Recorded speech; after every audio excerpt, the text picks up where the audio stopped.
Muito bem, saudações a você aí.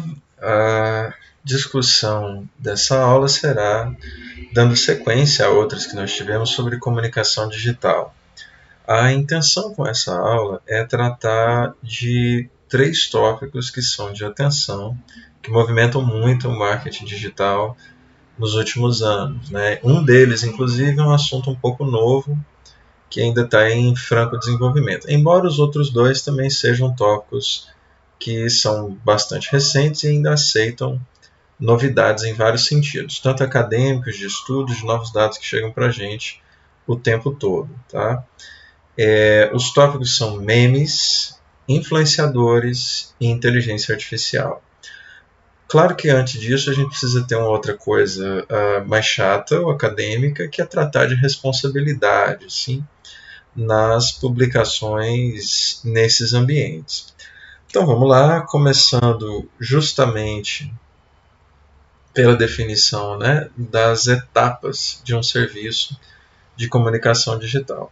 Essas etapas estão disciplinadas, sistematizadas neste artigo que está referenciado aqui, que está disponível nas referências desta aula, da Silvia da Baldicerra, sobre os serviços mais usuais, né, contratados por agências de comunicação. Eles entrevistaram pessoas da área, fizeram um levantamento para mostrar justamente o que as agências têm trabalhado mais nesse sentido. O que eles vão encontrar vão ser coisas, por exemplo, sobre presença de uma instituição, um assessorado, uma marca.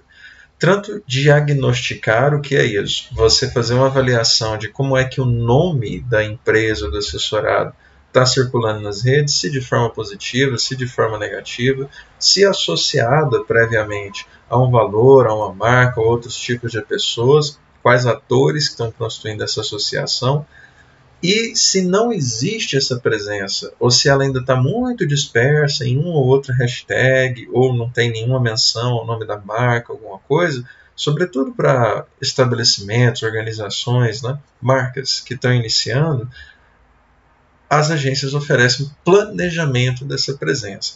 Então é comum que você tenha, falando inclusive para quem está pensando em montar o próprio empreendimento, pacotes de serviços.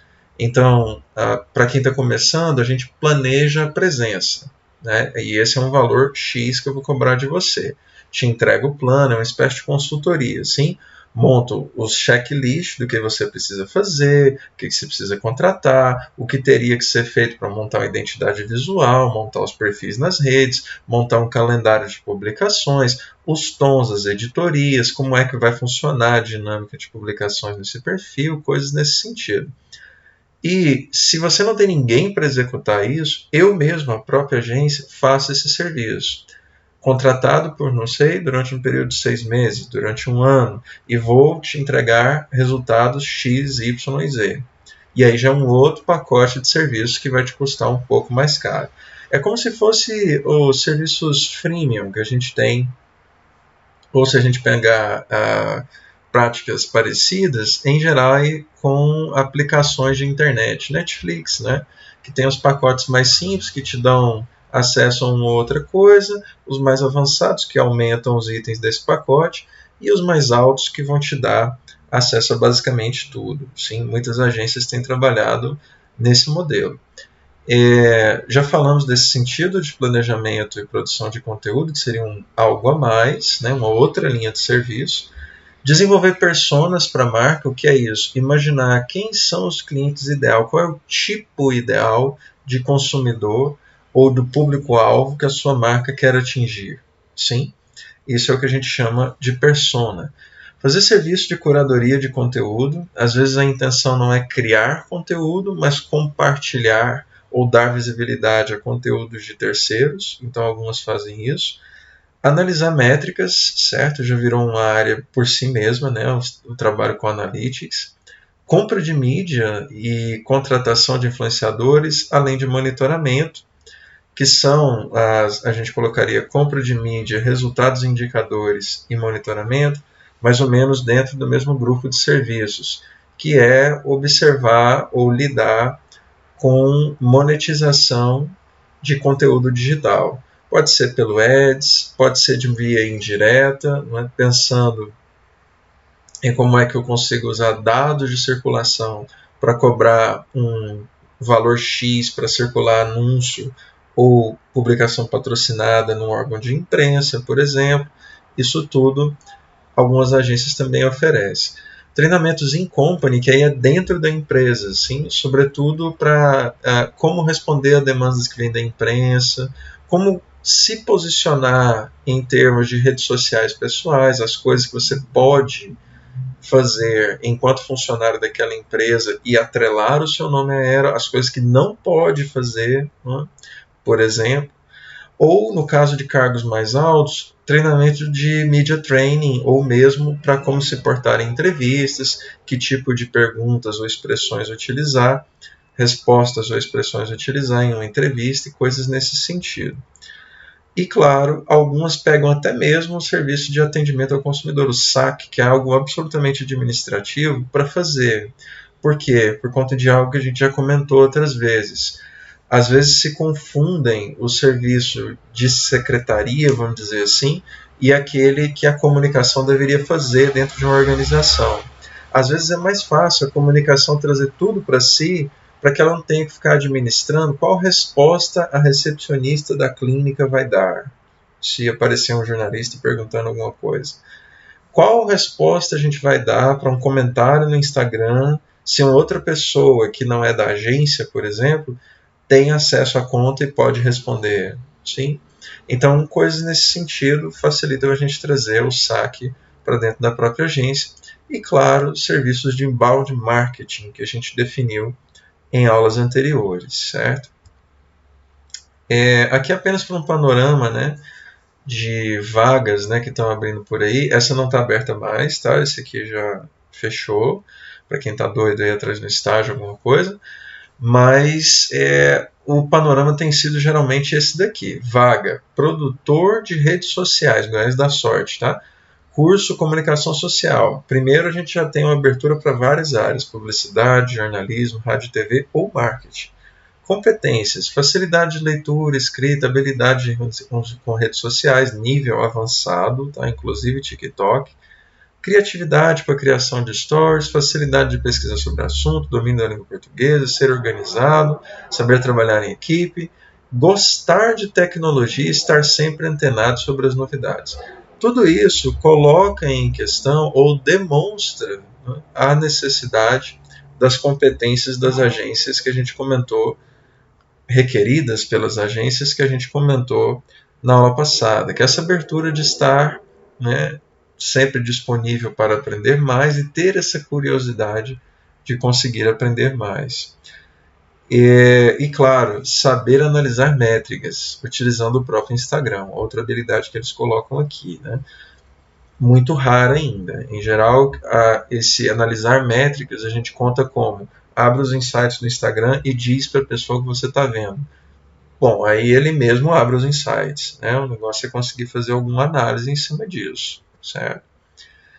Algumas das demandas de trabalho que aparecem para essa linha de serviço de comunicação digital.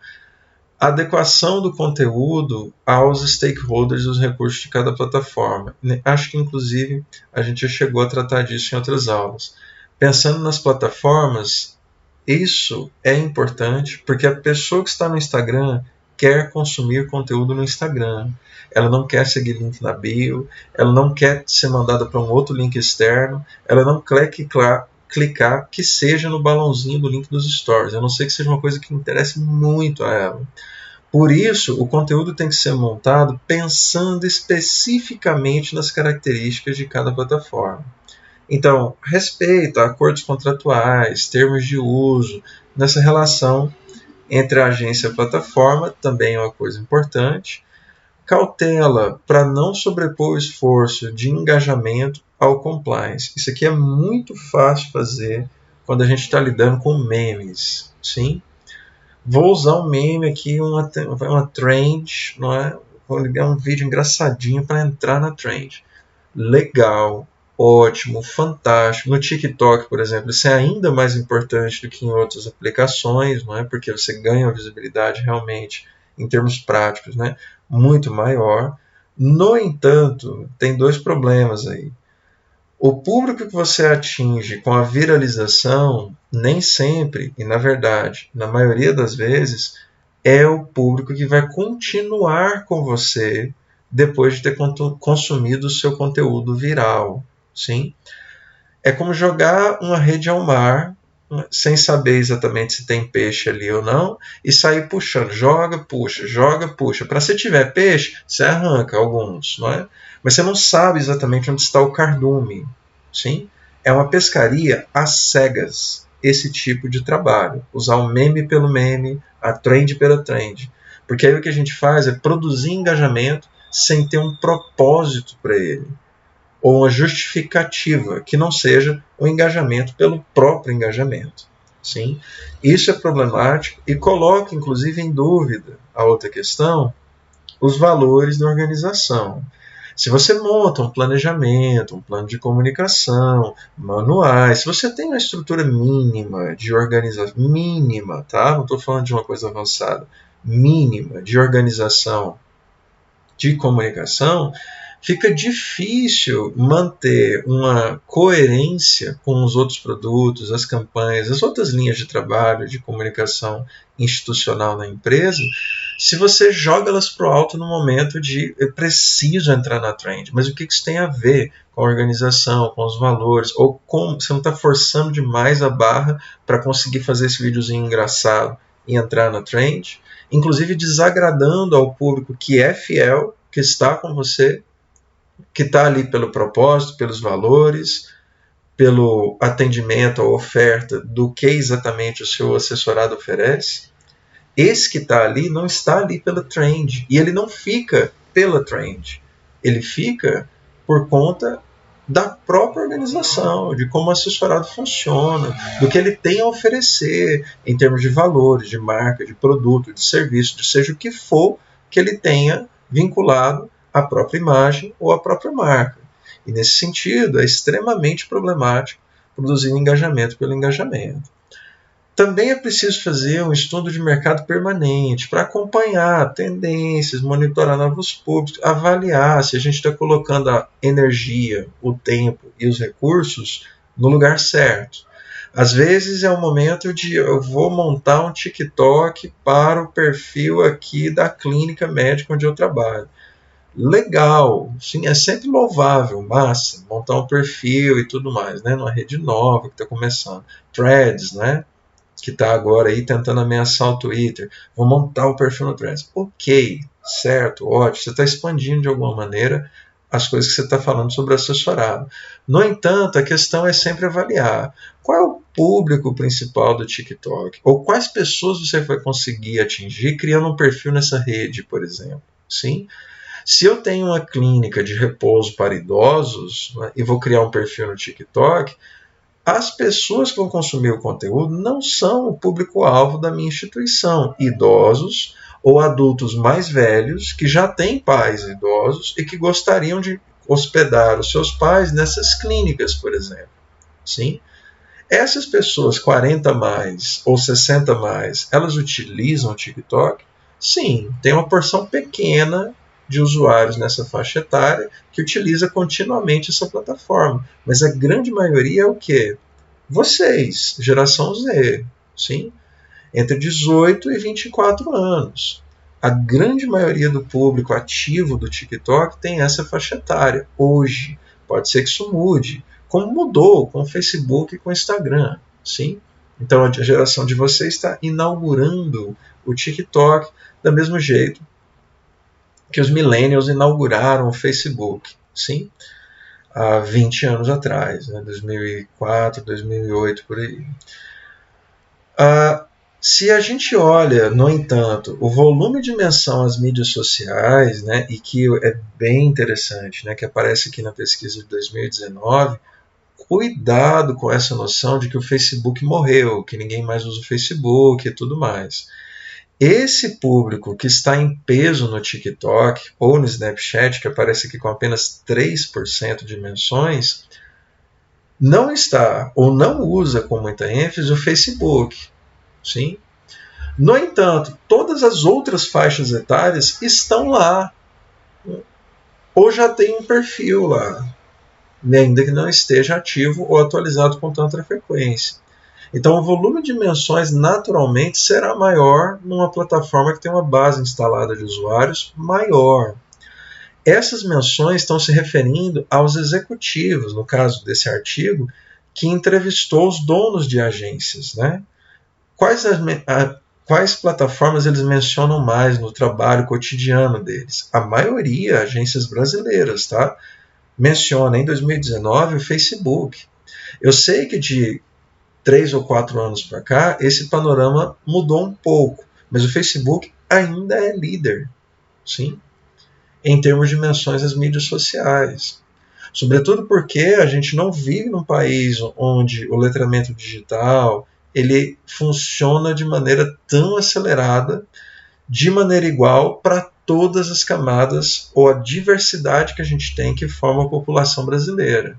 Sim? Boa parte das pessoas sequer sabe o que é o TikTok. Né?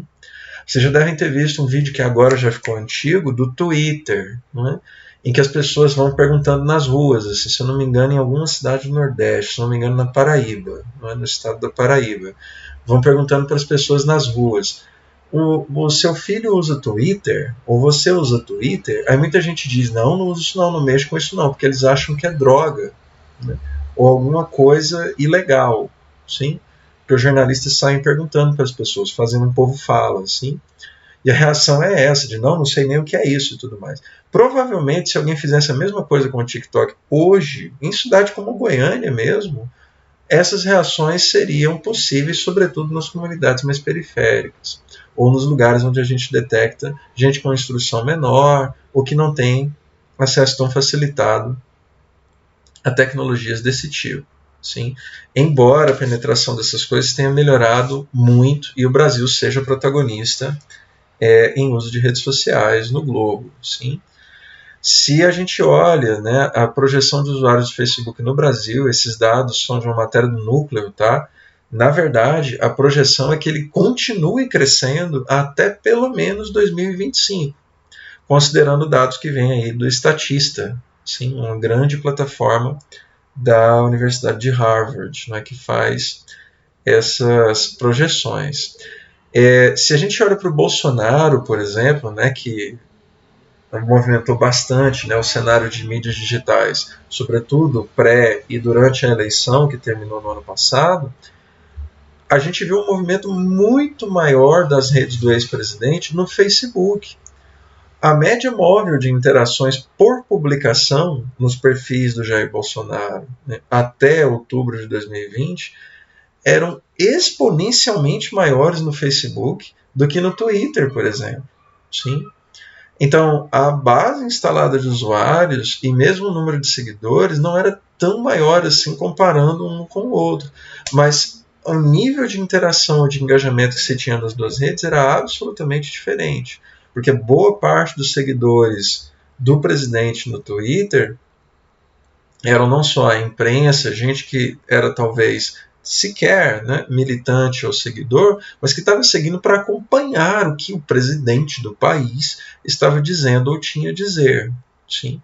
E claro, há também sempre, que a gente está falando só do Bolsonaro, mas praticamente qualquer político hoje, né, há um contingente considerável de robôs, né, que foram utilizados para inflar números e sempre são utilizados continuamente para inflar engajamento, né, sobretudo subir hashtags no Twitter. Né. É por isso que é bastante problemático a associação de o uso, e aqui a gente está falando de comunicação pública, o uso do nome, sim, da presidência, no caso o perfil do Planalto, né, postar uma fotografia como essa, né, em que a gente tem um presidente da República celebrando a morte de brasileiros, no caso um CPF cancelado, né, que é uma expressão aí para se referir a quando um bandido, né, um assaltante, por exemplo, é morto pela polícia, né, e aí geralmente usa essa expressão, CPF cancelado, né, para dizer que ele não vai roubar mais ninguém. Mas, e aqui me corrija se eu estiver dizendo uma bobagem, né, mesmo as pessoas que adoram o ex-presidente, que trata-se na foto da celebração da morte de um brasileiro. Sim, bandido, assaltante, mas um brasileiro. A gente tem o então presidente do país celebrando a morte de brasileiros. Não no seu perfil pessoal, mas numa foto oficial, publicada no perfil oficial do Palácio do Planalto, no Flickr. Isso é muito sério, sim, porque você está associando, né, esse assessorado, Presidência da República, Governo do Brasil, à morte dos seus próprios cidadãos. Isso é absolutamente condenável e é, inclusive, ilegal, né, pelos decretos de 2008, que a gente já tratou na aula de comunicação pública. A comunicação digital coloca algumas demandas de trabalho, né, e que a gente já repassou em aulas anteriores. Né. Entre o assessorado e a agência ou o assessor, precisa haver uma clara definição de responsabilidades sobre as decisões de comunicação digital. Em que sentido? Caso do Zé Neto.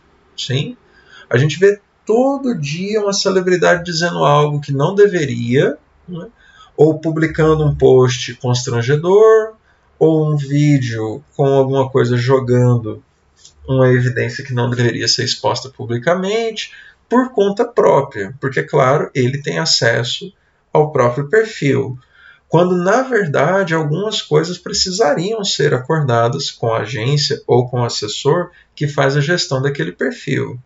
Se o assessorado faz a gestão dos seus perfis no improviso e a agência ou o assessor agem com base no planejamento, não vai dar certo os dois administrarem o mesmo espaço com um perfil de administração diferente, né? Porque aí não fica claro quem é responsável pelo quê. Né? Também precisa ter uma definição clara do nível de autonomia sobre a produção de conteúdo. Né? A agência ou o assessor podem produzir qualquer coisa em nome do assessorado, inclusive responder qualquer coisa em nome dele. Sim? Há coisas que ele não admitiria que fossem ditas em seu nome. No caso da comunicação pública, a lei está definindo o que pode e o que não pode ser dito por autoridades públicas que estão em cargo de representação. Quando a gente vai para a esfera privada, mais complicado, né? Porque a gente entra na discussão das liberdades individuais. Entre a opinião pública e a agência ou assessor, é preciso usar um traço, algum instrumento para fazer uma avaliação clara da opinião pública e pensar em ações possíveis diante do cenário desenhado com essa avaliação. As próprias plataformas dão muitos números para a gente, né? E eles servem, ou deveriam servir, para a gente avaliar o que a gente está fazendo. Infelizmente, a maior parte das avaliações das agências ou dos assessores consiste em olhar o que o número está dizendo, quando na verdade o número não diz nada. O número representa apenas exatamente o que ele registra. O número de curtidas em uma foto não significa ou não equivale ao número de pessoas que gostaram da publicação. O número de curtidas em uma foto, se uma foto no Instagram tem 300 curtidas, o que é que isso significa? Significa que 300 pessoas curtiram a foto. Só isso. Sim? As definições que a gente pode tirar, ou os significados que a gente pode tirar desse metadado, a curtida da foto, só vão fazer sentido quando em associação com vários outros metadados, colocando inclusive esse número em contexto. Para um perfil que tem 300 seguidores ter 300 curtidas em uma foto é um número significativo.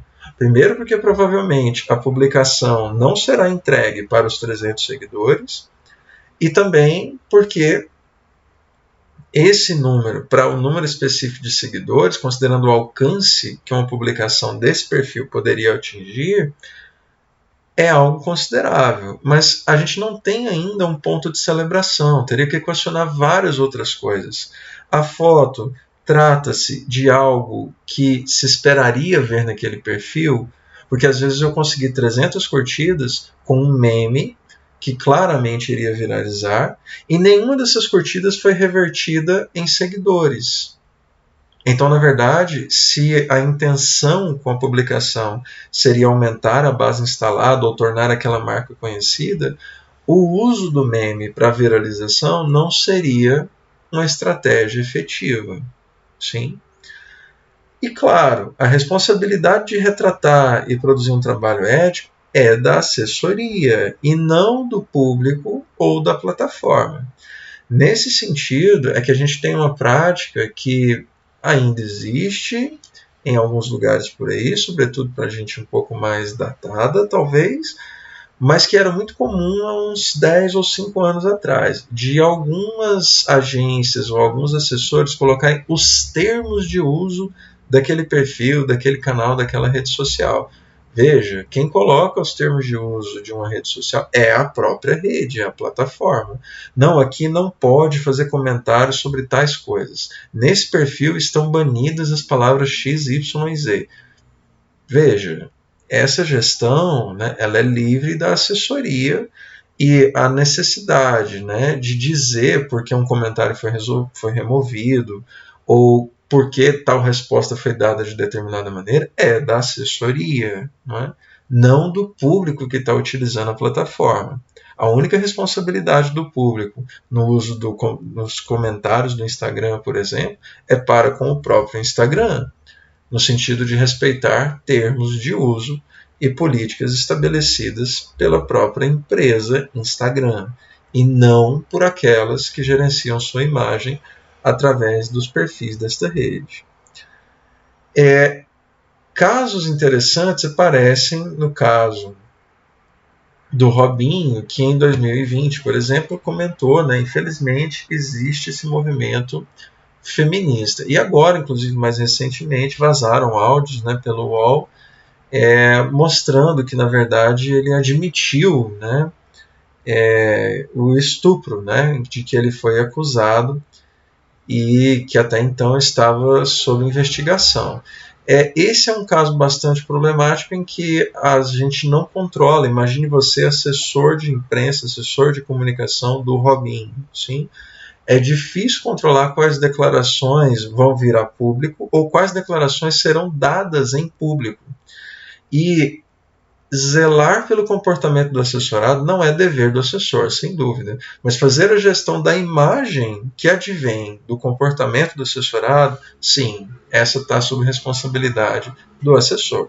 Por isso é importante, lá atrás, respeitar acordos, dizer sobre o que você vai se responsabilizar, dizer, inclusive, passar uma espécie de livro de regras para como o assessorado deve se portar.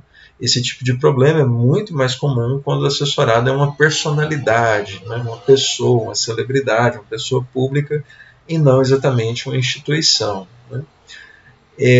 Aqui a gente tem um comentário que eu deixei nos links, tá? Tudo que está aqui está nos links da aula, mostrando o diretor de marketing da Puma tratando exatamente desse problema. Né? Eles montaram uma campanha She Moves Us, né, para tentar reforçar o papel da mulher no esporte. E aí ele diz, como marca esportiva, temos que entender qual o nosso papel e qual tijolinho a gente pode colocar nessa construção. Buscamos fazer mudanças estruturais de médio e longo prazo para fazer com que as mulheres se sintam acolhidas e prestigiadas a fazer atividade física.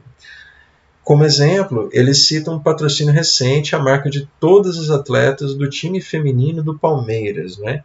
E aí fizemos um recorte de onde poderíamos atuar e entrar de forma verdadeira.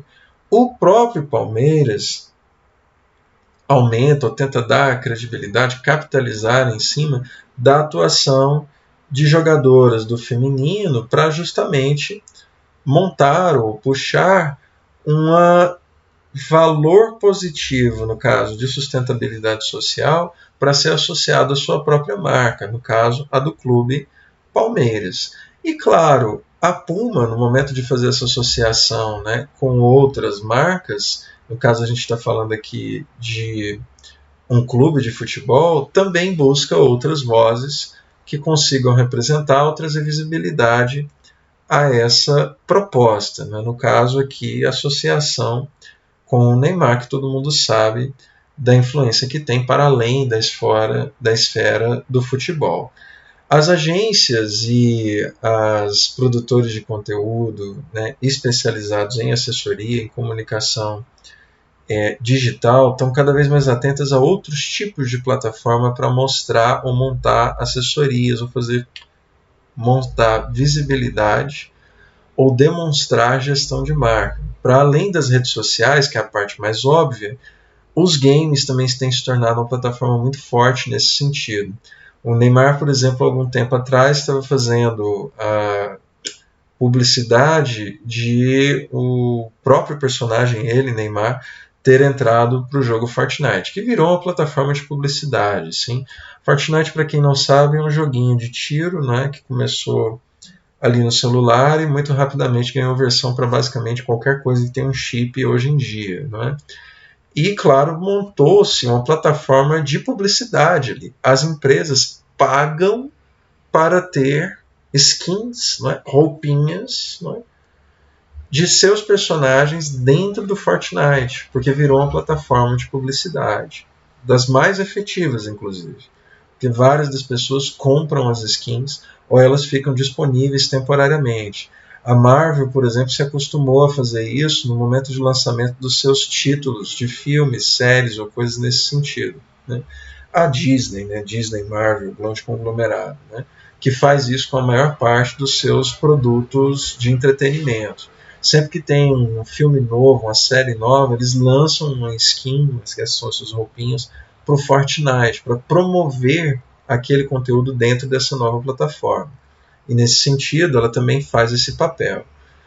Não há nenhuma projeção de que isso esteja em declínio, ou que seja passageiro, ou que seja um público nichado. Pelo contrário, a projeção aqui, desde quando o jogo foi lançado, em agosto de 2017, é apenas de um crescimento vertiginoso. Sim? Aqui o número de usuários registrados do Fortnite em agosto de 2017 era de 1 milhão, e pouco mais de 3 anos depois, quase 3 anos depois, menos de 3 anos, em maio de 2020 a gente tinha 350 milhões. Hoje esse número é ainda maior. E claro, não é? O próprio Neymar, ainda que, né, pessoalmente possa não ter gosto pelo jogo, se vê obrigado a ocupar espaço nesse lugar. Assim, tamanho a projeção desse tipo de plataforma. No entanto, há problemas no sentido de dar visibilidade às coisas. Não é? A Pública fez uma reportagem para demonstrar acusações sexuais envolvendo o Samuel Klein, o falecido, né, e fundador das Casas Bahia, que depois se confirmaram também como parte de atos do seu próprio filho. Né? O que ele fazia, essa reportagem da Pública, né, bastante dispersa, né, agora voltou a ganhar visibilidade porque aparentemente o filho do Samuel Klein foi condenado pelos crimes, finalmente, né, anos depois da publicação dessa reportagem, que se eu não me engano é de 2020, que demonstrava muito bem documentada, né, porque entrevistou vítimas e gente envolvida no esquema, a prática desse sujeito, do fundador das Casas Bahia, de cooptar funcionários das Casas Bahia para participar de festas sexuais dentro da sua mansão. Né? Então, as pessoas que não faziam isso eram ameaçadas de demissão e ele preferia fazer isso com mulheres que eram mais novas, boa parte delas menores de idade, e haviam mulheres envolvidas no esquema que cooptavam essas meninas. Elas ficavam presas dentro dessa mansão por dias a fio, realizando todos os desejos doentios do então fundador das Casas Bahia. A questão é qual foi a resposta que as Casas Bahia deram para a publicação dessa reportagem? Nenhuma. Nada. Sim? Nem mesmo depois que Folha de São Paulo, o Globo e Jornal Nacional cobriram o assunto, inclusive sem mencionar a Pública como fonte das reportagens ou das apurações que fizeram, né, que é absolutamente condenável, antiético, absurdo, mas sem dúvida isso aumentou a projeção do assunto. Mas nem assim, no momento em que a reportagem foi publicada e estava estourando num pequeno círculo, né, sobretudo nos mais preocupados com assuntos afins às denúncias relativas à reportagem, as Casas Bahia estavam tranquilas nas suas redes, falando que tem compromissos sociais, inclusive. Por exemplo, com a sustentabilidade na logística. Né? Todas as entregas feitas pelas Casas Bahia são realizadas em veículos elétricos. E isso demonstra a sustentabilidade ambiental das nossas ações. Também fizeram um post maravilhoso, né, de sustentabilidade social. Nossa casa é o Brasil, nossa causa é o brasileiro, todos os brasileiros, sim, num mês que, claro, era o mês do orgulho, né, obviamente. Você entrava nas publicações das Casas Bahia e o que você via era absolutamente nenhuma menção ao caso. Não havia uma nota, não havia. As pessoas, algumas chegaram a questionar nos comentários, mas rapidamente eles eram apagados. E não havia nenhum tipo de cobrança pública para que as Casas Bahia se posicionassem.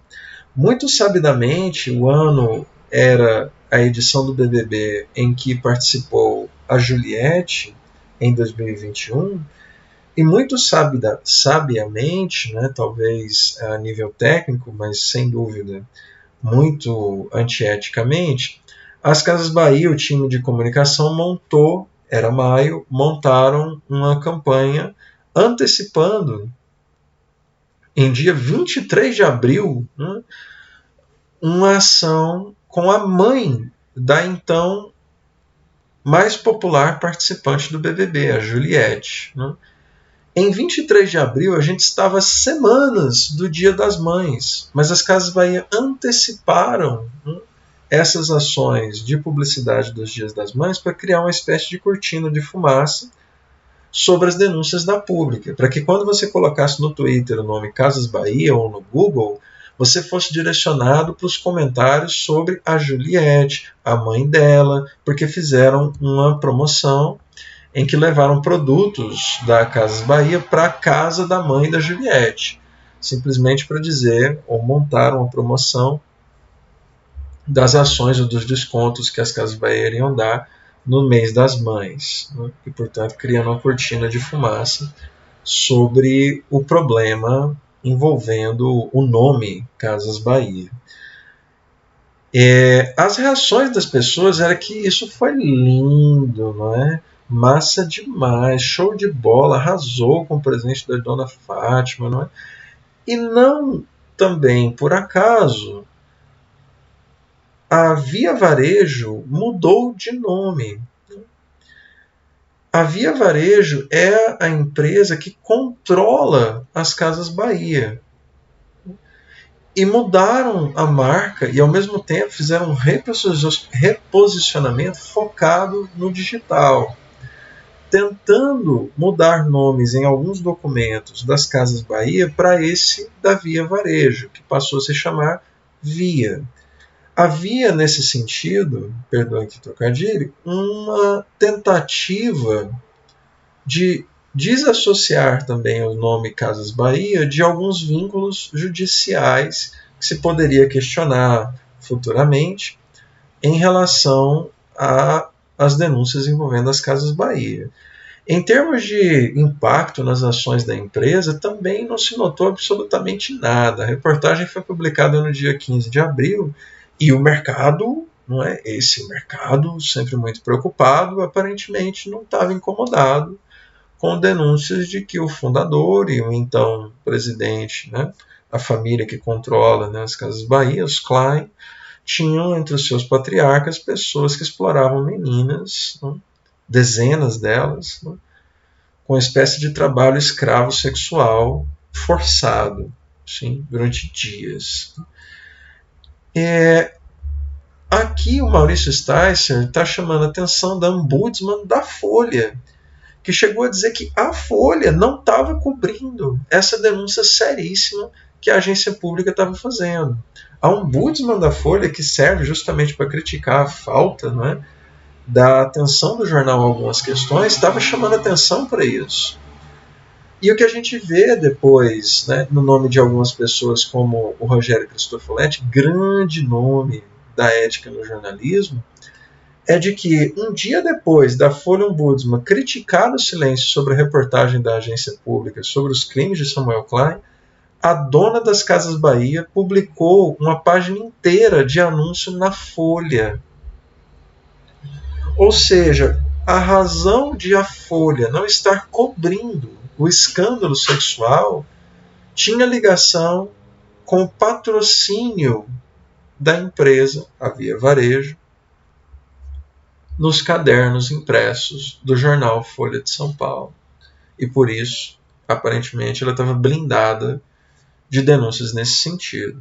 Ele completa: a dependência econômica é a morte da independência editorial de um jornal.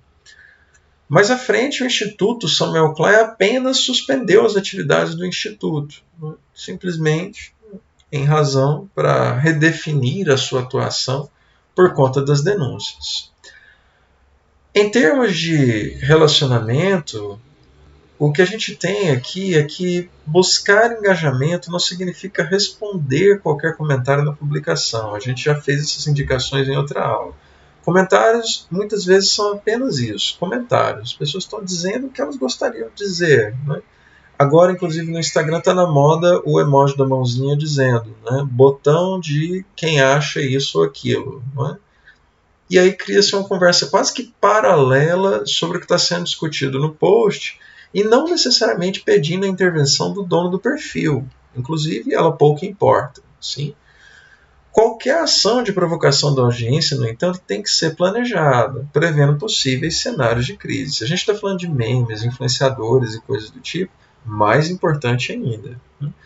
Responder perguntas ou reclamações não é opção, é obrigação, como a gente reforçou em várias aulas diferentes. E claro, os atendimentos têm que priorizar uma linguagem pedagógica. Não tenha medo de ser o chato que vai dar uma resposta um pouquinho maior do que é necessária.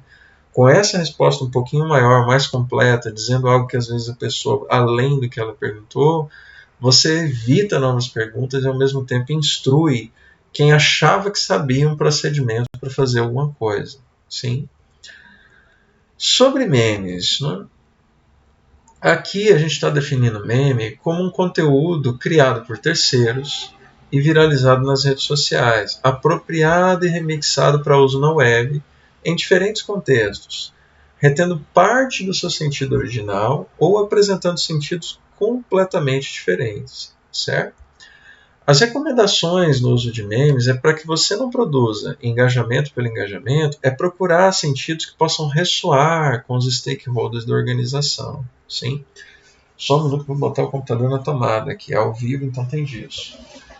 Que nessa intenção, você vai conseguir montar algo que faça sentido para o assessorado e como assessoria. Sim? Usar o meme com um propósito claro, comedido, no sentido de não restrito. Só pode usar de vez em quando. Não. Comedido no sentido de ser planejado e não improvisado. Sim? E adequado ao contexto daquele instante. Né? Memes envelhecem muito rápido, tem um timing para usar o meme. Né? Se você passa desse timing, ele deixa de ser engraçado e perde o sentido, inclusive, você entrar na trend. Disposição para brincar também precisa ser a mesma para conseguir atender ou a disposição de esclarecer ou reagir a críticas negativas. Sempre que você brinca, sobretudo no mundo atual, onde a gente tem mais direitos, né?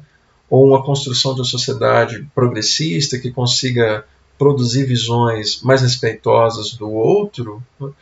Fazer piadas é sempre uma linha tênue entre entre montar um tipo de humor que não precise destruir, agredir a imagem do outro. No entanto, às vezes essa não é a intenção e é dessa forma que as pessoas interpretam. Então, a disposição para usar um meme ou para entrar numa trend também precisa ser a mesma para conseguir responder se ele não for bem recebido ou se um grupo se sentir ofendido. Sim. A Gretchen já é um meme vivo, né? E inclusive capitalizou nesse sentido ao criar uma coleção de camisetas com as suas próprias expressões que viraram figurinhas em tudo quanto é rede social e dentro do WhatsApp. Né? E claro, há tipos de uso que são a origem do meme, na verdade, pouco importa. Né?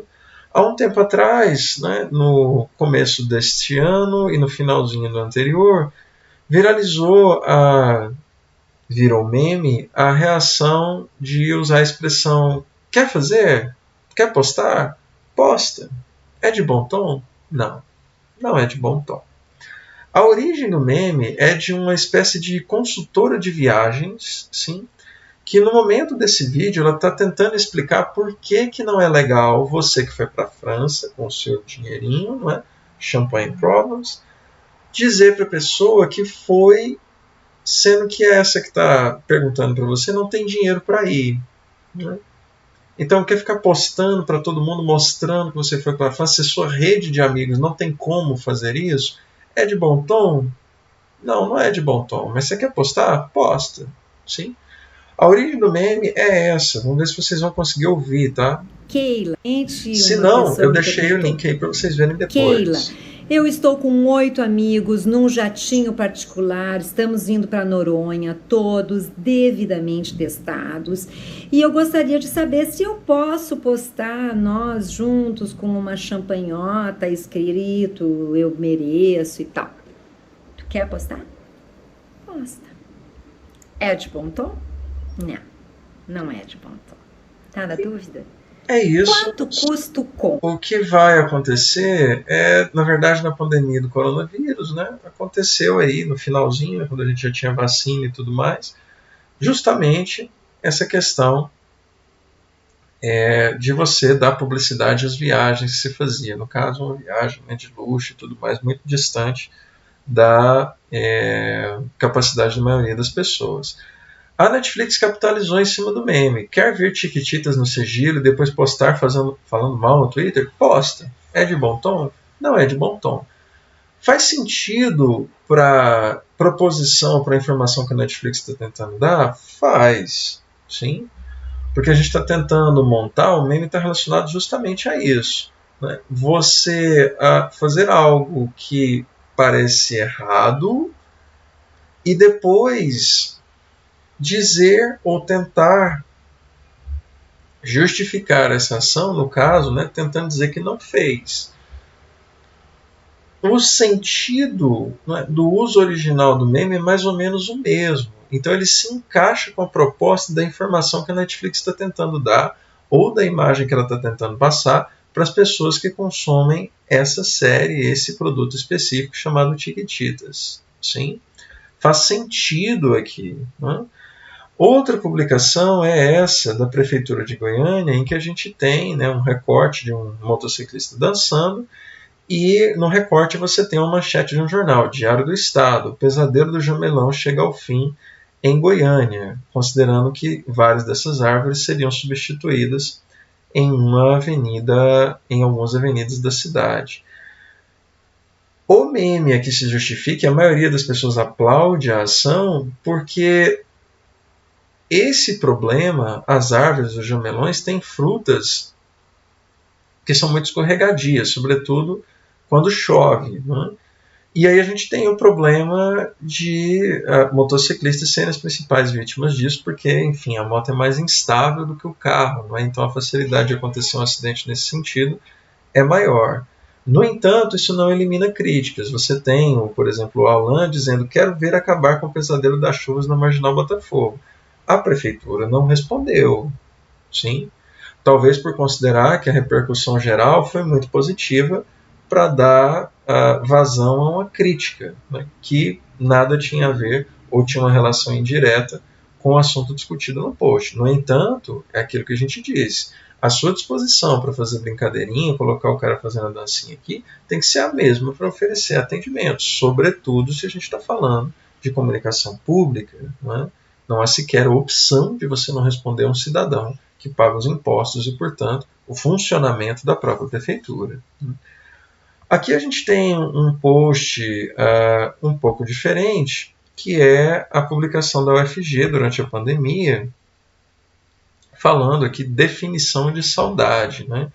E você tem a representação icônica aqui de um desenho animado, mostrando as pessoas, né, tentando, acho que o videozinho vai mostrar justamente o post que vem depois, né, em que ele olha para fotografia da UFG chorando, não é? Vamos ver se a gente consegue avançar um pouco. Não sei se é isso que vai aparecer aqui. Sim, aqui, desculpem, né? No entanto, qual era o contexto da publicação desse post aqui? Legal, né? Assim, pandemia, tá todo mundo longe da UFG, vou fazer um post aqui de meme engraçadinho e tal. Legal, mas qual era o contexto? O contexto era extremamente delicado, não é? Em que a gente tinha um contexto de isolamento social, as pessoas presas nas suas casas, a UFG, inclusive, estava sendo cobrada para fazer alguma coisa, né, quanto ao fechamento da universidade. Né? Inicialmente, a UFG não adotou o modelo remoto, vocês sabem disso. Ela decidiu tomar algum tempo para fazer estudos e ver o que seria melhor em termos pedagógicos. Demorou 6 meses a quase um ano para definir algo muito parecido com o que as privadas começaram a fazer imediatamente, quando a pandemia fechou as salas de aula. Ensino remoto emergencial. Sim?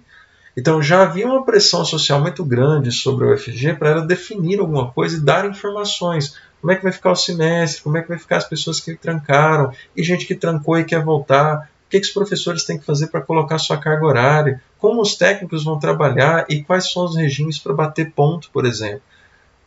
Os públicos da UFG, e aqui a gente está falando só dos internos, tinha uma série de dúvidas que poderiam ser respondidas, por exemplo, pelos perfis institucionais da universidade, que nesse momento, pelo menos nessa publicação, estão se ocupando em fazer piadas. Sim?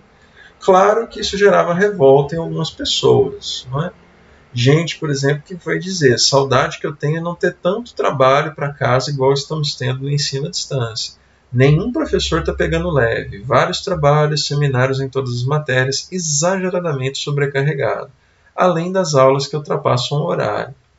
Então, se é um momento de crise, sim, pelo qual a universidade está passando, talvez não seja a melhor hora para produzir um tipo de publicação que seja de piada ou de alívio cômico sobre alguma situação em específico, sim.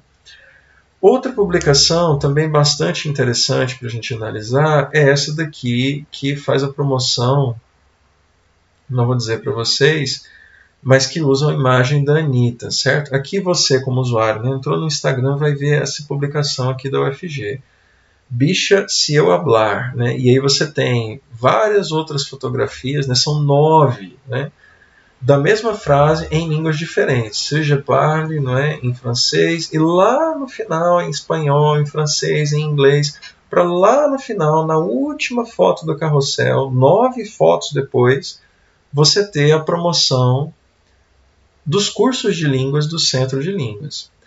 Legal usar a imagem da Anitta, sim, porque ela mobiliza justamente o tipo de público, né, que gostaria, ou que provavelmente a UFG, o Centro de Línguas, avaliou como sendo o público-alvo, né, desses cursos. Bem legal, sobretudo porque o meme estava em alta nesse momento, né, essa frase que está colocada aqui.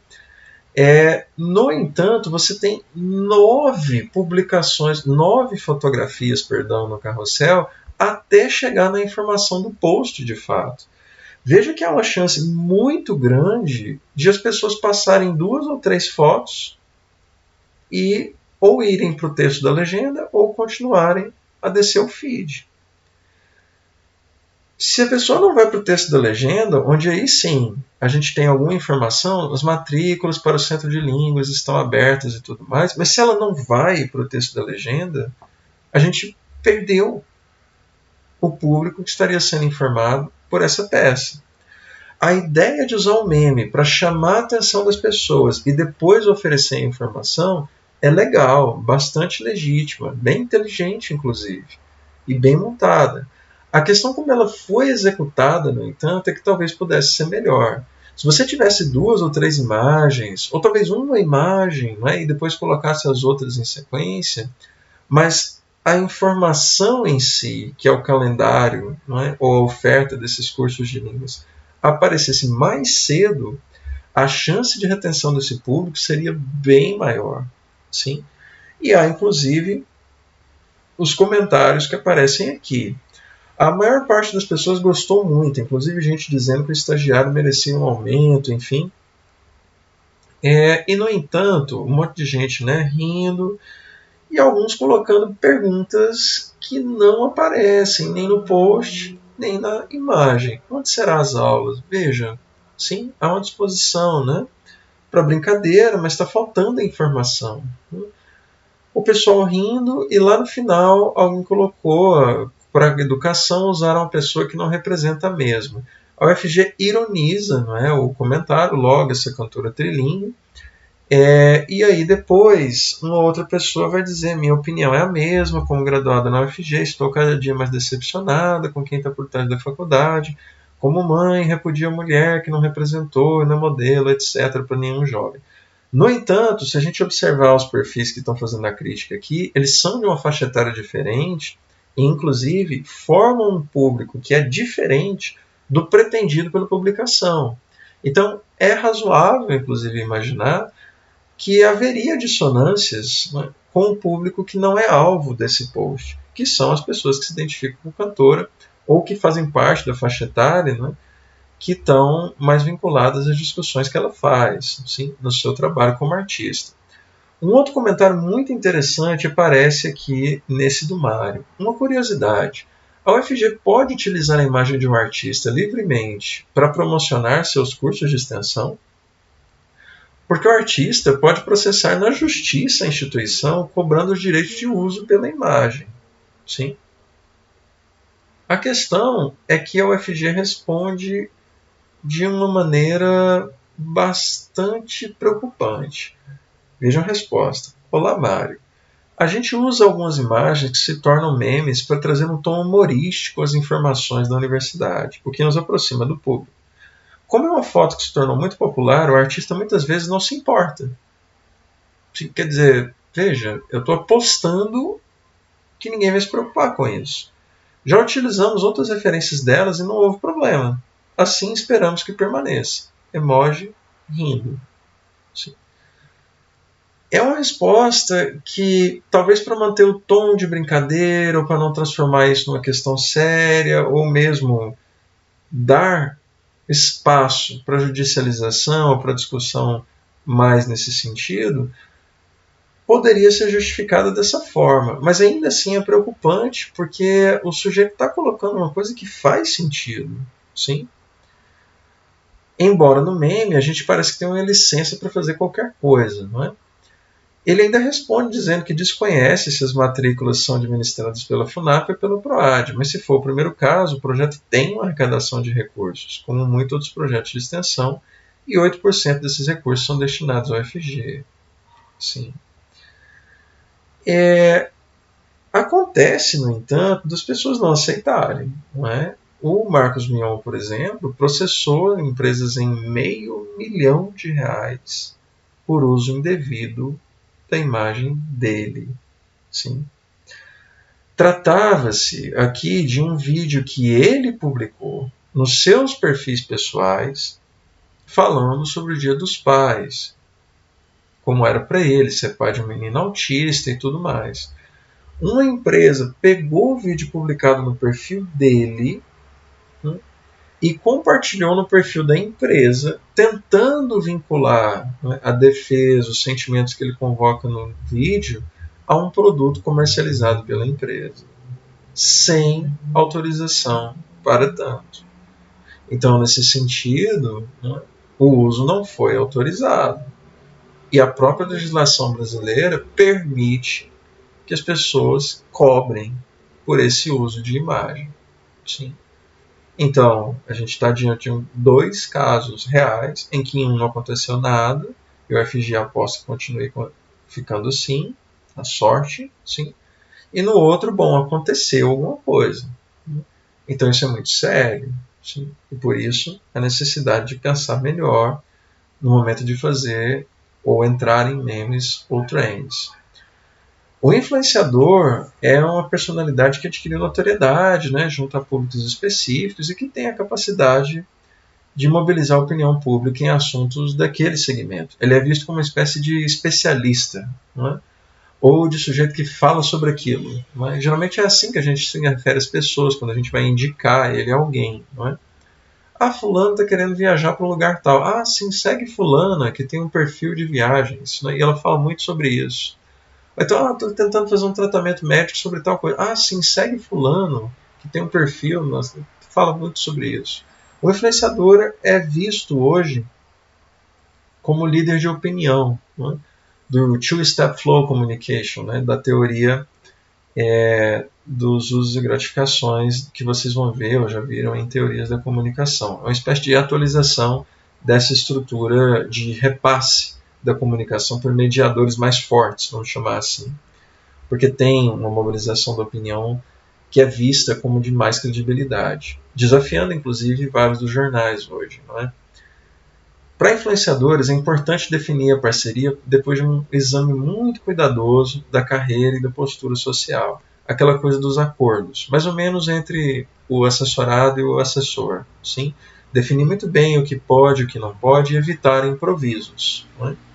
O influenciador, olhando pelo lado dele, a partir do momento em que ele se associa a patrocinadores, assessores, agências, empresas, ele também vai precisar passar a policiar o próprio comportamento. Porque ele não pode agir mais, se fazia isso antes, na base do improviso. Porque há acordos a serem respeitados. Há contratos assinados que estabelecem o que pode e o que não pode. Claro, é importante propor as ações que consigam explorar esse potencial. Né? A expertise que supostamente o influenciador tem naquele assunto, naquela questão. E estabelecer, assim como em todas as outras coisas, um propósito. Né? Qual é a intenção da gente se associar a esse influenciador? É para conseguir que tipo de ganho? Né?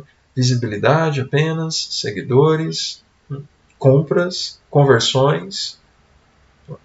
O objetivo traçado tem que estar muito claro para que no final a gente possa avaliar se ele foi atingido. Se não há objetivos traçados, a gente faz tudo mais ou menos na base da improviso, não tem como você avaliar se a ação foi um sucesso ou foi um fracasso. Por isso a necessidade do planejamento.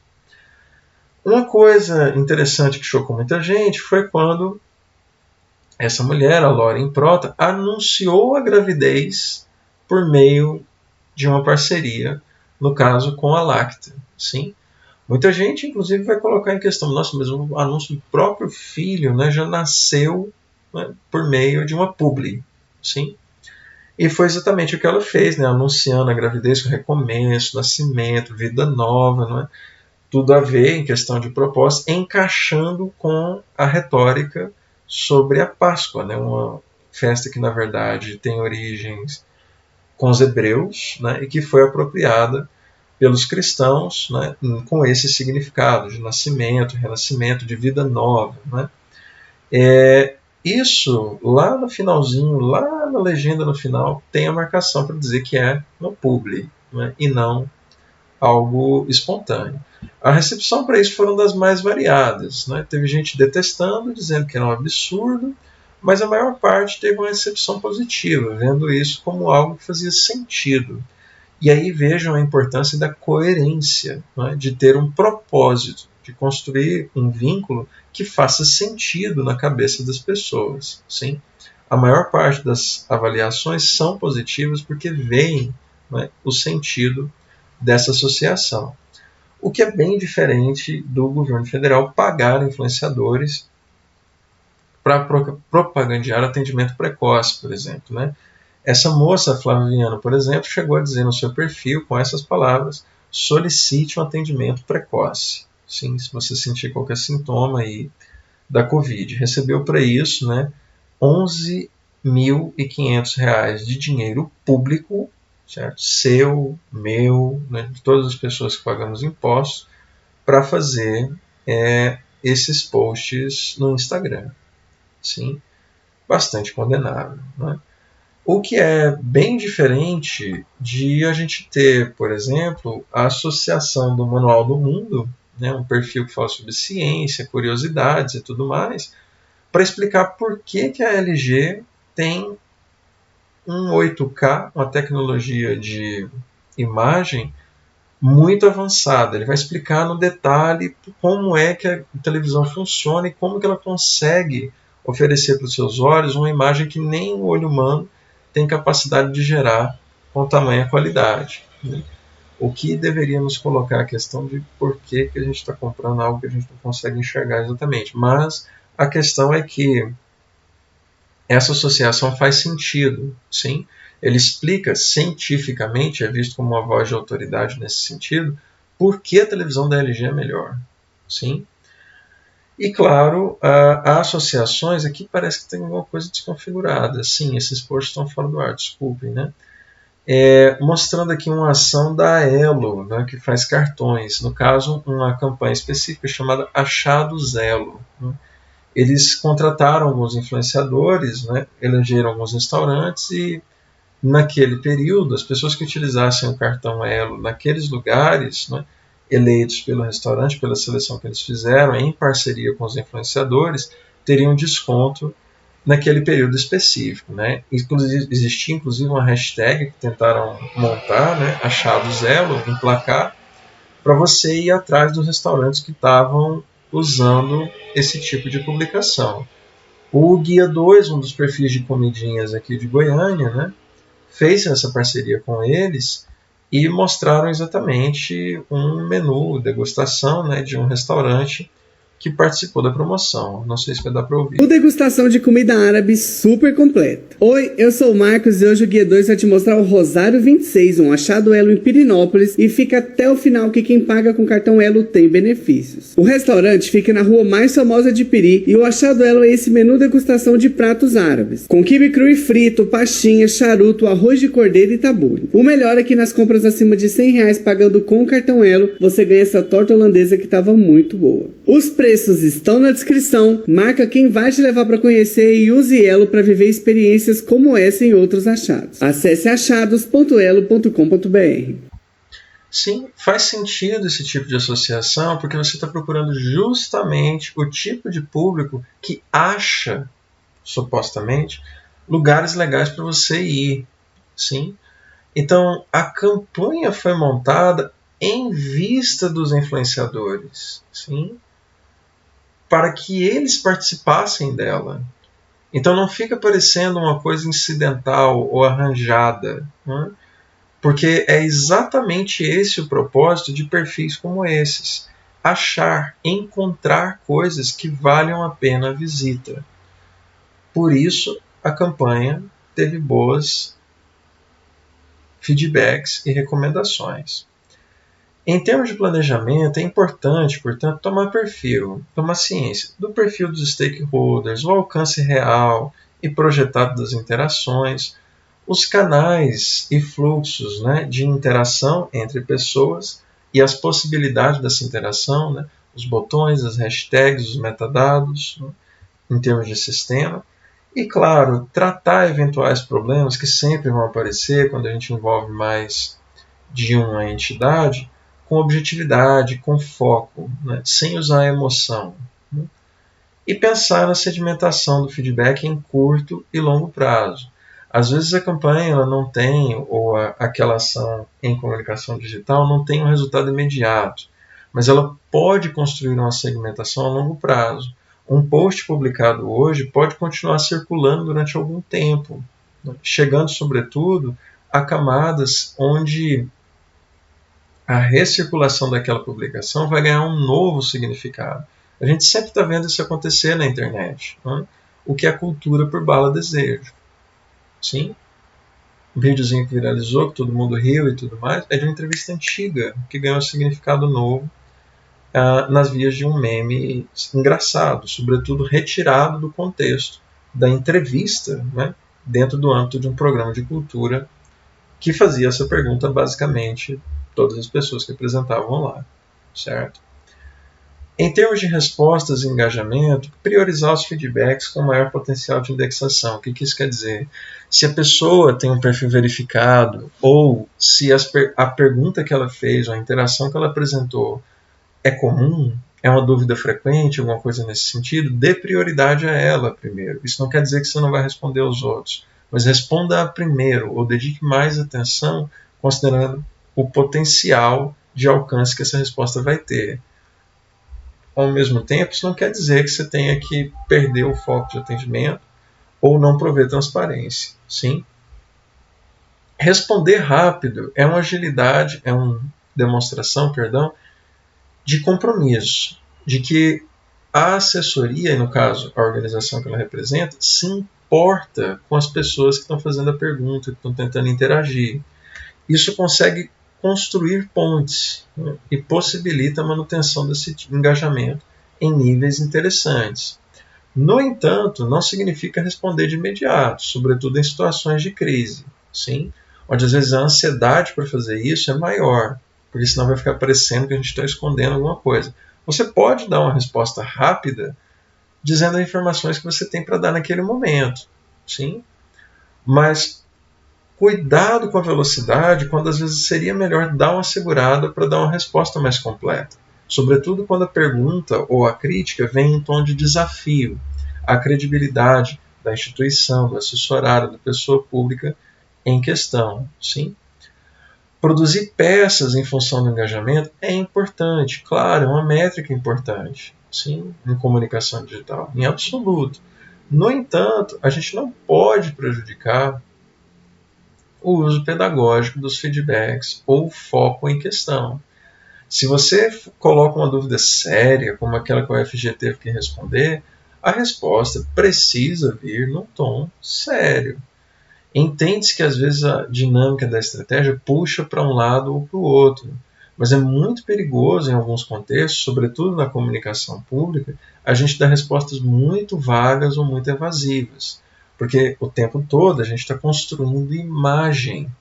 E fazer isso, dar uma resposta vaga, evasiva, é construir essa imagem de uma pessoa que está tentando se esquivar de alguma responsabilidade, de um assunto complicado, de algo que não quer falar. Uma coisa que vai diametralmente contra isso é o comportamento da Netflix, ou às vezes serve como evidência também, é o comportamento da Netflix nas redes. No caso, você tem aqui um telegrama, né, da Lady Whistledown, né, dizendo aqui que há um comunicado de uma nova temporada da série Bridgerton. Ela vem tematizada, o comunicado, com o que se esperaria de algo dentro do mundo da série. Sim, uma espécie de carta com um lettering, né, no começo ali em cima, uma caligrafia própria ou que remete, não é, a algo do mundo da série, e ainda assim você tem a vinculação, né, em termos de assunto, forma e conteúdo ao que se está se discutindo na matéria do post, ou seja, uma nova temporada da série em questão. As reações vão ser aqui de comentar o que eu colocar em questão, e aí a Netflix vai tentar agitar, inclusive, o pessoal, simplesmente captar em cima da empolgação por esse anúncio. Né? Cadê a segunda? Já me leva para Bridgerton? Você quer me matar? E a Netflix simplesmente vai continuar a dar mais corda à brincadeira. No entanto, cuidado com o uso da brincadeira de uma maneira inconsequente. Sim? Que às vezes a própria Netflix, cuja gestão das redes é excelente, tá? Mas também comete erros. Sobretudo quando a gente entra nessa linha de brincadeira a fundo, a gente corre o risco de entrar nesse mundo. Por exemplo, olha vocês quatro juntos de novo. Eu amo tanto vocês. E depois a legenda é: eu revendo minha série favorita.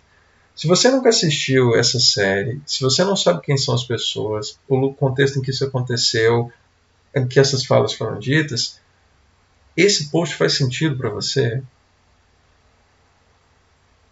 Não. Sim?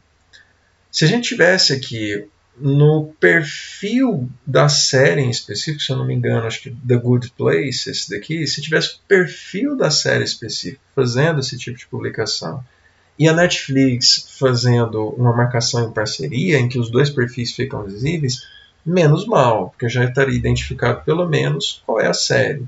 No entanto, absolutamente sem contexto, a gente não sabe, e aí todas as pessoas, uma maior parte dos comentários, vão perguntar qual é a série, porque essa informação não aparece.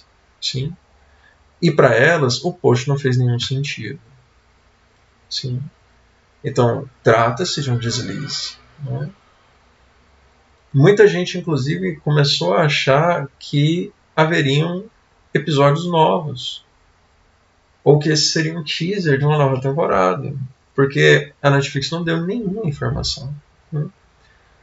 Isso é bem diferente de utilizar marcações inteligentes. Então, por exemplo, no Twitter, você tem aqui a mesma atriz, se eu não me engano, a Rosamund Pike, em duas obras diferentes, Radioactive e Eu Me Importo. Né? E você tem a marcação das obras com o emoji da televisão. Quer dizer, para dar o crédito, você não precisa fazer grandes esforços em termos de texto. Reprodução de frame, de captura da tela do filme Eu Me Importo. Não precisa disso. O emoji da câmera já dá a entender do que está se falando. Sim? Aqui, mesma coisa, você tem uma diferenciação. Né? Eu já sei que vou ficar tensa quando a Sarah Paulson entra num carro. E você tem as duas situações em que isso acontece. Na primeira, né, Fuja e Bird Box, 2 filmes, e tem o ícone da câmerazinha, e um outro ícone de uma TV em que você tem o nome da série Ratched. Os emojis diferentes são para simbolizar categorias diferentes de gêneros audiovisuais. Um é filme, a câmerazinha, a televisão, série. Sim? Maneira inteligente de fazer essa vinculação. E claro, às vezes, na falta de um conteúdo que você tem é simplesmente a Netflix capitalizando com humor, mantendo o que a gente chama de publicações de ligação, né, para manter o vínculo com a sua base instalada de seguidores. Aqui é a Netflix dizendo simplesmente como diria o Shrek, toda sexta Shrek falando graças a Deus é sexta. Sim? E é simplesmente isso que aparece nesse vídeo. Certo? Aqui você tem a Netflix também tentando capitalizar em cima das reclamações e transformar isso em conteúdo humorístico, não é? Ela reclamando, não é? Não posso falar o Eu jurei que era a data. Se eu abro... Achei que era a data da nova temporada. Ah. Meu Deus, quase eu achei que era da nova temporada. Eu posto qualquer coisa O que e você tem vocês. aqui Eu é achando que era simplesmente temporada nova. Não a posso Netflix fazendo uso, né, das reclamações que recebe para transformar isso num post que seja de engajamento, de humor. Sim? A UFG aqui entrando numa trend, né, iniciada, se não me engano, na UNB, né, de mostrar o que as pessoas estão vestindo no campus. E aí eles mostram isso com um videozinho que usa uma voz de inteligência artificial no fundo, que é o último tópico que a gente vai tratar aqui, tá? Já está acabando. A gente tem, no caso, a UFG simplesmente mostrando, vou tocar, mas vou tirar o som, tá? Pessoas estão vestindo hoje na UFG, mostrando o que as versão agro. pessoas estão vestindo, né? E no começo tem uma voz de inteligência artificial fazendo essa apresentação, né? Tem uma musiquinha que vai ficar tocando e mostrando simplesmente as pessoas exibindo, né, o seu vestuário, o seu lookinho. O que eu quero chamar a atenção aqui é para o uso da inteligência artificial. Todo mundo sabe que não se trata de uma pessoa fazendo a narração, né, da legenda que está colocada aqui. É um robô, sim, que está fazendo essa leitura. E, no entanto, a leitura que a gente faz disso, da inteligência artificial, ainda é de uma coisa assim, né, etérea, mágica. Né? Eu não vou entrar em detalhes aqui, porque vocês devem ou deveriam ter feito essa discussão em Ciber.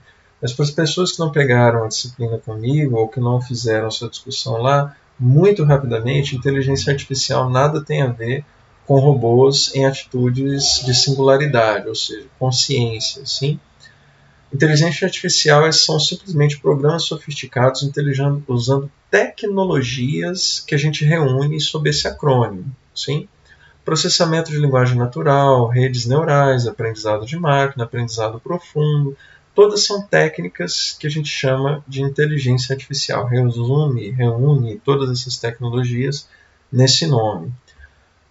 O que vocês estão vendo em tela é a execução de um código que é talvez da inteligência artificial mais famosa do momento, né, que explodiu há 6 ou 7 meses atrás, o ChatGPT, sim, que escreveu, né, estreou aí para o mundo externo, o GPT-3, inclusive, escrevendo um artigo no The Guardian, né, dizendo justamente que ele havia feito isso.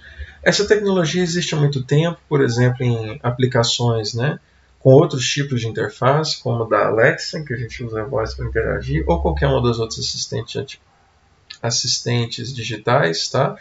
Siri, Cortana, OK Google, qualquer uma delas. E, claro, nos programas que a gente usa todo dia, todas as redes sociais, todas as pesquisas que você faz no Google utilizam tecnologias de inteligência artificial, aprendizado de máquina e tudo mais, há bastante tempo, né? Há pelo menos 10 ou 12 anos. Sim? Então não se trata de uma tecnologia nova nesse sentido, mas apenas a maneira como ela vai adquirindo novas interfaces, né? Alexa em voz e agora em texto com o ChatGPT, né? Não se trata, portanto, de sistemas autônomos, tá, dotados de consciência própria. São um conjunto de tecnologias, né, que são supervisionadas sempre por humanos. Você sempre tem uma figura humana no tratamento de coisas de inteligência artificial. Todas essas soluções são híbridas e envolvem o trabalho de humanos, desde a programação da aplicação, passando pelos filtros. Tem um sujeito, na verdade, dezenas deles, para cada aplicação de IA, que vai revisando o que a IA vai classificando. Se eu digito para Dolly, por exemplo, né, monte a imagem de uma pessoa negra sentada num carrinho de golfe, ele vai pesquisar no extenso banco de imagens dele o que é que ele entende como pessoa negra. Se ele pegar uma pessoa de pele escura, mas de tom azul, colorida artificialmente, e ele estiver classificando isso como negra, os humanos, que a gente chama de anotadores ou turkers, né, eles vão lá e vão remover esse erro. Então eles ficam revisando as respostas que as IAs dão, que a gente chama de supervisão, e vão removendo os erros para ir refinando a chamada inteligência dessas aplicações. Sim? Exatamente como a gente faz com nós mesmos, né?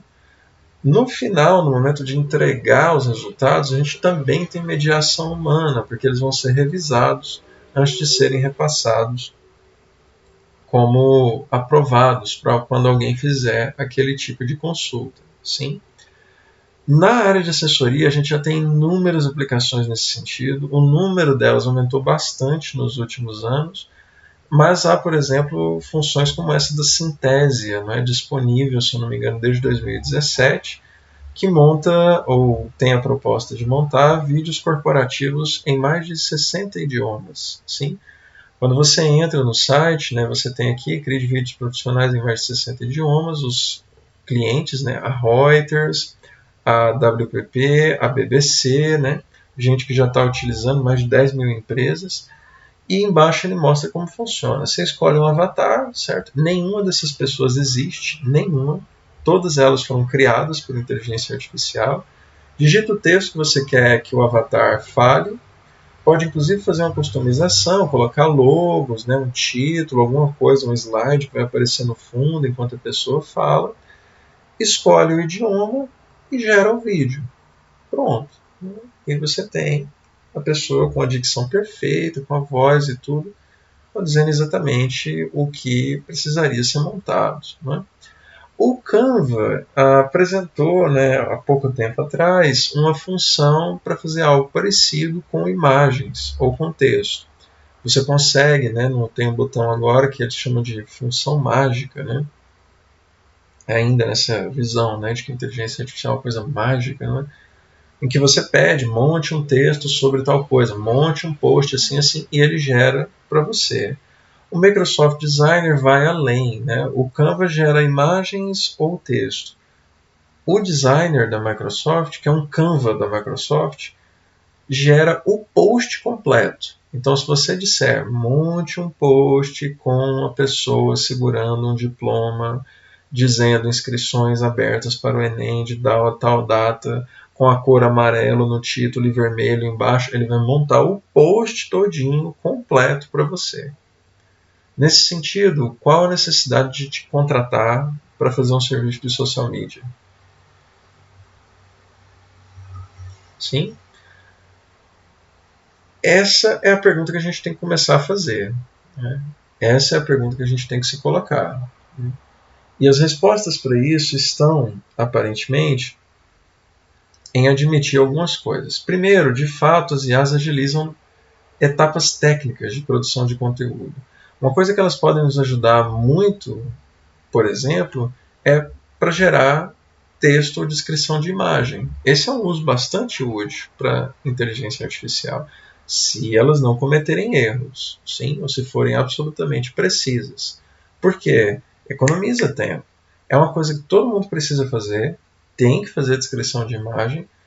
Boa parte dos assessores das agências escolhem não fazer, para não gastar esse tempo, mas o que a gente tem é a necessidade de fazer isso. Se houver uma IA que faça isso automaticamente, com precisão, isso é interessante e é uma economia de tempo. Também diminui os custos operacionais, com licenças, recursos humanos, materiais, porque elas simplificam ou unificam várias etapas de serviços diferentes.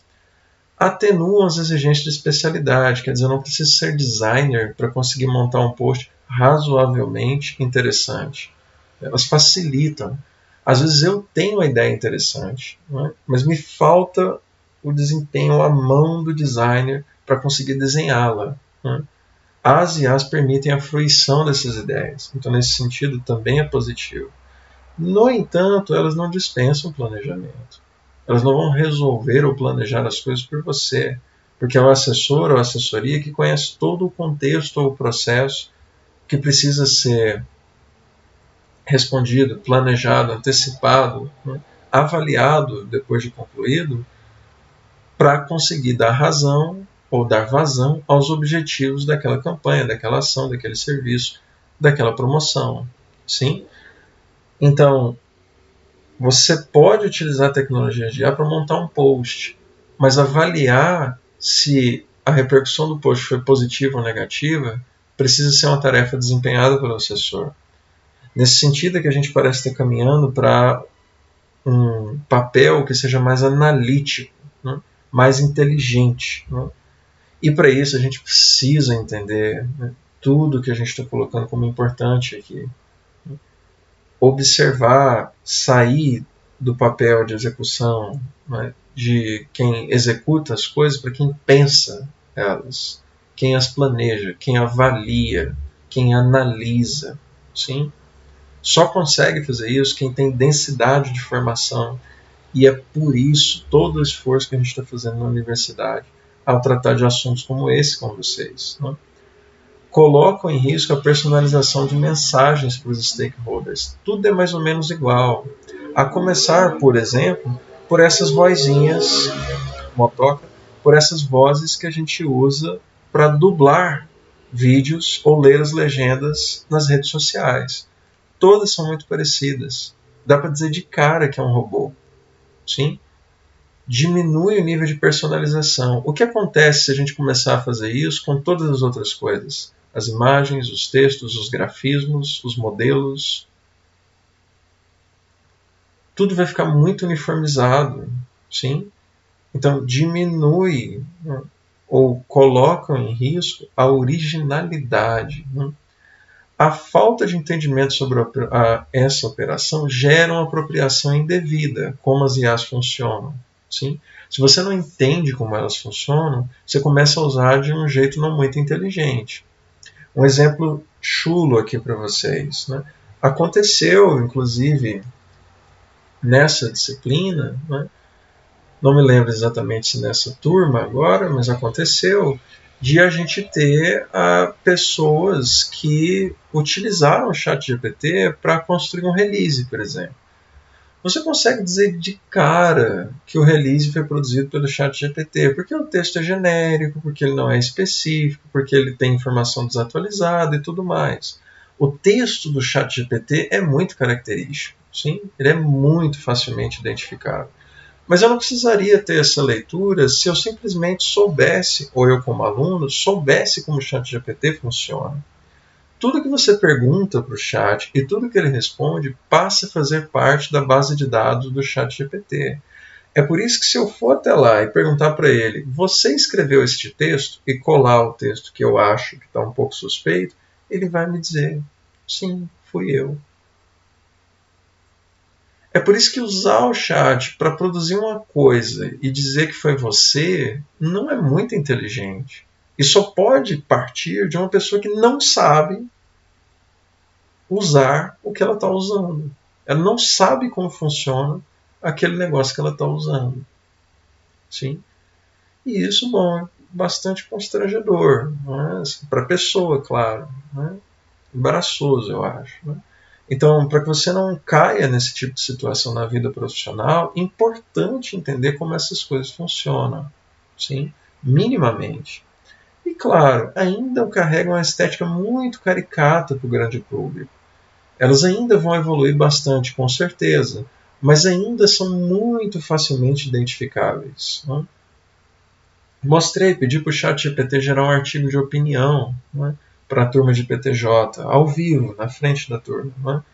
E a maior parte dos alunos disse, olha, é um artigo bem ruim, porque é muito caricato, muito genérico, não se coloca ainda num nível tão avançado quanto poderia. Sim? O conteúdo original, portanto, está no centro do tratamento de cada um desses tópicos que a gente discutiu aqui hoje. Sim? Memes, influenciadores, inteligência artificial. É essa linha de trabalho que vai definir sucesso para trabalhar com cada uma dessas coisas. As recomendações aqui são que os memes, as trends e as IAs são facilitadores de discurso, que podem ser apropriados de maneiras criativas. A gente viu algumas situações em que isso acontece. Ou servir para jogar a sua marca assessorada em uma massa de peças homogêneas, com mensagens já conhecidas pelo público. Sim? Se você não faz esse esforço pela originalidade, é aqui nesse segundo ponto que você vai cair. Para escapar desses problemas, o foco precisa estar em um conteúdo original, relevante, útil, capaz de atender às demandas informacionais. O que as pessoas querem saber? Ou qual é a expectativa de informação que elas têm do seu perfil, do seu assessorado? Sim? Eu sigo a página da UFG no Instagram para ver brincadeiras envolvendo a universidade ou informações institucionais sobre ela. Sim? Eu sigo um jornalista no Twitter para ver ele falando da própria vida, do café que ele tomou, ou para captar informações de bastidores que ele pode dar a nível pessoal, mas que não vão virar notícia no jornal. Sim? Qual é a expectativa de seus seguidores em termos de demanda informacional? Porque é essa que a gente tem que tentar abastecer. E é ela que vai sustentar a curto, a médio e a longo prazo um engajamento que seja saudável, salutar para o trabalho nas redes da sua organização, do seu assessorado. Também é importante definir as personas, isso que a gente está dizendo. Qual é a expectativa, o tipo ideal de público que você espera conseguir reunir? Sim? E, claro, buscar distância de discursos que sejam meramente mercadológicos, de promoção, de orientação para venda, sem tratar os stakeholders como ineptos. Gente burra que não sabe nada, eu vou explicar aqui para você. Sim? Isso nos conduz, é o último caso que eu queria mostrar aqui, a campanha da Elis Regina, sim, pela Volkswagen, sim, que gerou uma série de discussões na internet. Para quem não viu, está nos links da aula de hoje, o vídeo em que a falecida Elis Regina aparece cantando junto da filha dela, Maria Rita, por meio, claro, de uma manipulação, né, da imagem da cantora, que aparece, só um pouco, vou colocar aqui no ponto do vídeo, dirigindo uma Kombi velha, não é, junto da Maria Rita, que está dirigindo o novo modelo da Kombi nova. Sim, então você tem aqui, né, a Maria Rita ressuscitada pela IA, e isso, claro, não agradou, como o Tribunal da Internet é muito eficiente, não agradou a muitas pessoas, inclusive abrindo uma representação no CONAR. Né? Qual a razão de eles investigarem isso? Né? Por que o CONAR vai julgar o comercial da Volkswagen com Elis Regina? Né? Segundo o CONAR, os questionamentos abordam a possível falta de ética no uso de ferramentas tecnológicas e inteligência artificial para trazer uma pessoa falecida de volta à vida. Né? Porque, em particular, o que? Os principais de respeitabilidade, no caso, respeito à personalidade e existência da atriz, e a veracidade. Uma coisa muito interessante, que é julgar a verdade em um comercial publicitário, que quase sempre está dirigido para ficção, né? Que é associar, né, a valores ou potenciais irreais, inalcançáveis, à qualidade de um produto ou uma marca. Né?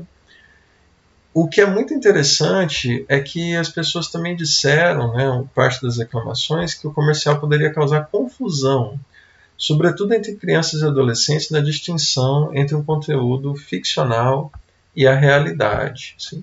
Novamente, não parece que as crianças imaginem que um boneco, né, num comercial publicitário na televisão, vá sair voando e quebrar o teto, se é isso que acontece no comercial de CGI, né, montado na televisão que ele assiste. Né? Nem mesmo as crianças de 5 anos têm essa noção, mas aparentemente para algumas pessoas que fizeram a reclamação no CONAR, isso existe. Outras pessoas, não é, gente inclusive muito gabaritada, não é, se não me engano Eugênio Butti, fez críticas muito duras, não é, sobre contexto, né, que tem até um título forte, a profanação da Kombi, não é, dizendo que o comercial da Volkswagen é um descalabro ofensivo à arte, à música brasileira e à memória de quem já partiu desta. Sim, no caso, a Elis Regina. O que é muito interessante nesse caso é que o que a gente tem, né, do comentário Elis Regina é que daqui a pouco, acho que foi na matéria do UOL que eu vi, vou mostrar aqui para vocês, encontro histórico entre Elis Regina e Tom Jobim via documentário. Pronto, aqui. A gente tem um documentário que vai ser lançado muito em breve com a imagem da Elis Regina. Sim? É bem interessante porque, vejam, essa imagem da Elis Regina aqui no documentário é Elis Regina de verdade? Não. Sim. O que a gente tem no documentário não é Elis Regina. Sim. É um recorte editado pelos produtores do documentário que representa a memória que se tem da Elis Regina. Exatamente como a construção com a inteligência artificial faz. Não tem sentido, portanto, dizer que a imagem da Elis Regina do documentário é mais verdadeira do que a imagem gerada por IA. Ela é tão fictícia ou tão ficcional quanto. Porque trata-se de uma interpretação, um recorte subjetivo do diretor, do câmera, das pessoas que marcaram a entrevista, do sujeito que falou com ela, dos ângulos em que pegaram a imagem dela, sim, para montar uma imagem da Elis Regina, e não a Elis Regina. Então tem uma discussão de fundo aí que é bastante problemática. Era isso que tínhamos que discutir hoje, desculpem eu ter me estendido, mas de fato eu aglutinei umas 2 ou 3 aulas nessa aqui para que a gente não precisasse, né, aumentar ainda mais o nosso calendário, certo? É isso, obrigado, valeu.